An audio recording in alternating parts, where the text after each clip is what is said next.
शास्त्रज्ञ असलेल्या प्राध्यापकाकडून सुरू असलेल्या अनैतिक प्रकार, गैरवर्तन आणि मानसिक छळाला कंटाळून एका पीएचडी विद्यार्थिनीने राहत्या घरी गळफास घेत आत्महत्या केली आहे. ही घटना शनिवारी 11 एप्रिल रोजी दुपारी 1च्या सुमारास शाहूनगर येथे घडली. या प्रकरणामुळे शैक्षणिक वर्तुळात खळबळ उडाली आहे. बोटॅनिकल सर्व्हे ऑफ इंडियामधील सहाय्यक संचालक डॉक्टर ए बिन्नियामिन वय 50 राहणार धानोरी पुणे असे अटक करण्यात आलेल्या संशयिताचे नाव आहे. न्यायालयात हजर केले असता त्याला 15 एप्रिलपर्यंत पोलीस कोठडी सुनावण्यात आली आहे.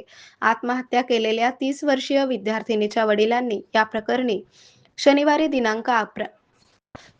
दिनांक 11 एप्रिल रोजी भोसरी एमआयडीसी पोलीस ठाण्यात फिर्याद दिली आहे.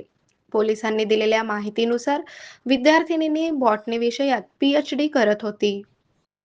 पीएचडीसाठी मार्गदर्शक असलेला प्राध्यापक डॉक्टर बिन्नियामिन हा शास्त्रज्ञ आहे. विद्यार्थिनीने आत्महत्येपूर्वी लिहिलेल्या चिठ्ठीत त्याच्यावर गंभीर आरोप करण्यात आले आहेत. आरोग्य म्हणजे केवळ औषध नाही, तर निसर्गाच्या योग्य उपचारांनी मिळणारी खरी आरामदायक अनुभूती. सोलापूरमध्ये निसर्गोपचाराचं विश्वासाचं नाव लिमये निसर्गोपचार केंद्र.